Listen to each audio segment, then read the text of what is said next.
At the beginning of the 20th century, the railroad industry was at its climax of luxury and prosperity. Although passenger train service had been available for nearly 100 years, companies like Pullman Car Company and the Pennsylvania Railroad made major developments in both the comfort and efficiency of passenger cars, which meant that for the first time in history, people were provided with a means of intercity transportation without sacrificing relaxation. These upper-class hotel cars are remembered as the most decadent trend in passenger train history. However, the majority of train travel at the time was shorter distance commuter trains, which were being used to transport workers between neighboring cities. In fact, the end of the 1920s marked the highest rate of rail riding the country has ever seen, when 98% of intercity passenger travel was hauled by train. Today, however, the passenger railroad industry in the United States is in dire straits.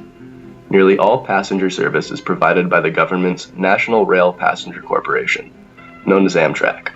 Since its genesis in 1971, Amtrak has constantly struggled to turn a profit, and in 2012 relied on over $1.5 billion in subsidies to stay afloat.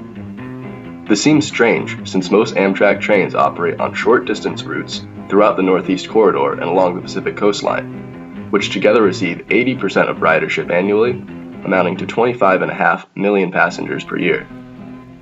Alone, these short interurban routes would be sustainable and generate profit, but they are held back by one major flaw: the long-haul routes, which extend over 1,000 miles. These long-distance routes are far less popular and collectively transport fewer than 400,000 passengers per year. In the United States, 75% of tracks see only one train per day, whereas in Europe, where cities are closer together, 95% of tracks see at least 5 trains per day. Plus, Amtrak's maintenance budget is distributed equally across all of its track, meaning 75% of the budget is spent on tracks which are barely used, and only 25% is spent on the tracks which carry the majority of passengers. Since so much of the money is being wasted, there's little left over to use for innovation or updating equipment, and Americans are forced to deal with high ticket prices for subpar train service. The first recession in the passenger train industry took place during the Great Depression. The middle class, who had relied on trains for intercity travel, and who made up the majority of passengers, could no longer afford train service. Also, the Ford Model T became available in the late 1920s, which had a harsh impact on the elegant, hotel-style trains which were preferred by the wealthy. However, this downward trend was shortly reversed during World War II, when a demand for transporting soldiers, as well as rations on gasoline and car tires, brought a new wave of business to train companies. After the war, things in America really began to change. Automobiles became more affordable for the middle classes, and without any rations, they were far easier to own. In 1956, the National Interstate and Defense Highway Act was passed, calling for 4-lane interstate highways to connect every major U.S. city. This produced a comfortable, private alternative for people looking to move about the country, and took a major toll on the railroads. World War II also brought a significant increase in aviation technology, and jet engines, radar, and pressurized cabins became available for commercial use.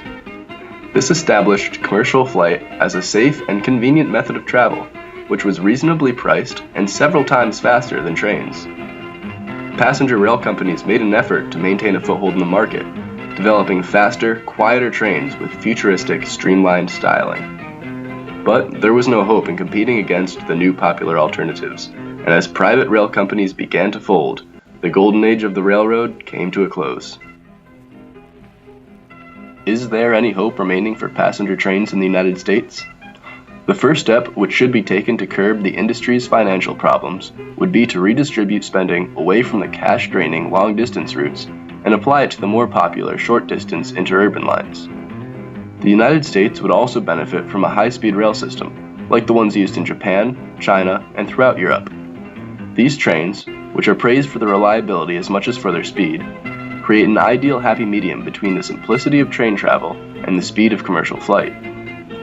The average speed of a high-speed train in Japan is approximately 250 miles per hour, which is 100 miles per hour faster than the fastest train in the US.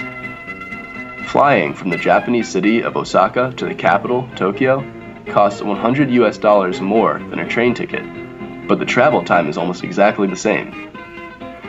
If brought to America, High-speed trains like these would provide an affordable and convenient way for commuters to travel between nearby cities, while creating stimulation to the economy and reducing emissions.